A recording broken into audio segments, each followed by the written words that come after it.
Hey guys, my name's Phil Boileau, and you are Off the Wire, right here on hoopslounge.com. This week and the next following 2 weeks, we're going to do a little something special. I know we normally bring you the 5 articles that keep your information up to date. Well, I'm going to get your NBA draft information up to date.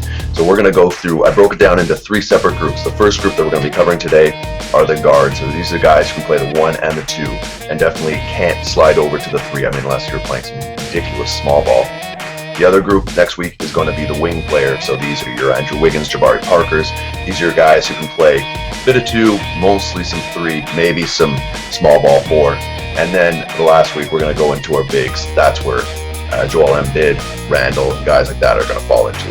So our first category right here are the guards. I think there are a lot of good guards, and it was really tough just picking 5. And I'll go into why I picked them, and we're going to have a couple of honorable mentions. First one here, Dante Exum of Australia. No one really surprised. This guy's the first guy on the list. 6'6" point guard out of Australia with a 6'10" wingspan. This is enormous for a point guard.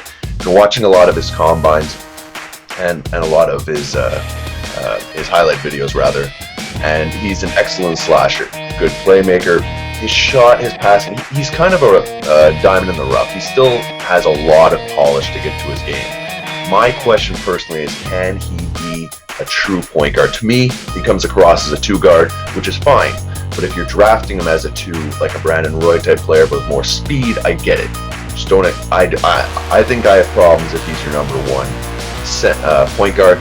But you know what? He's so raw, he can definitely prove it. The problem with this guy is people haven't seen a large body of work of what he's done.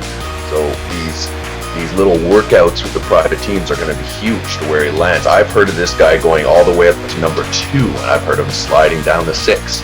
I don't think he gets out of the top 4, to be honest. I think he's drafted somewhere in there. I think the Bucks definitely look at him. I even think the 76ers look at him. I think the only team that's not going to look at him is the Cleveland Cavaliers, because they're already entrenched with Kyrie Irving.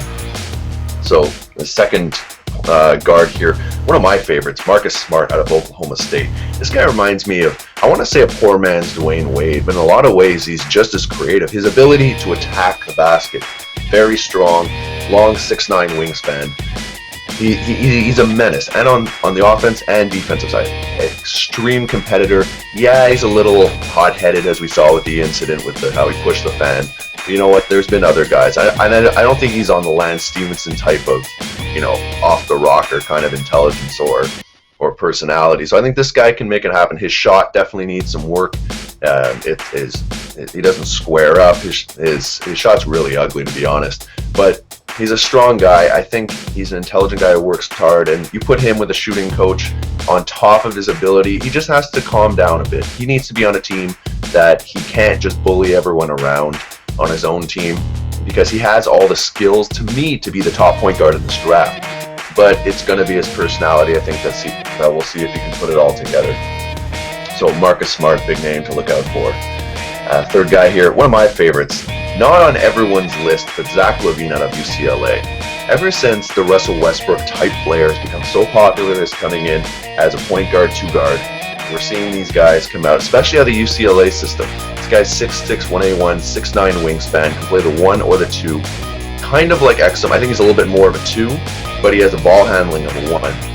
And why he's made this list, listen, he's 6'6", long wingspan, he plays offense and defense. He can shoot the 3, he has excellent athleticism, and he can play defense. So to me, translatable skills in the NBA are things like that. Can you make your own shot? Yes. Can you defend your position? Yes. Are you a decent size for your position? Yes. Zach LaVine, to me, has all the tools to be very special, and I hope I think he's going to land on not one of the worst teams, because I doubt he goes higher than, we'll say, 10. I'd really like to see him for the 76ers, to be honest, but I think he's going to be a nice surprise. Fourth guy here, Gary Harris out of Michigan State. Gary Harris, listed at 6'5". I was reading his pre-draft workouts. He's more like 6'3", 6'4". But again, great shooter from outside. Sure, he's a bit streaky, but he's an on-ball defender. I think he can play a bit of 1 in a system, kind of like a George Hill. I think that's not a terrible comparison, to be honest. So while he won't be a superstar, he can be had in the top 15 of this draft and be a legit starter on your team. Again, another team like the 76ers, if you have a tall point guard like a Michael Carter-Williams type guy, you can definitely insert this guy as a starting 2 guard, have him pick up the 1 on defense, and you're not worried about it. So Gary Harris, I think, would be a fantastic fit on a lot of teams.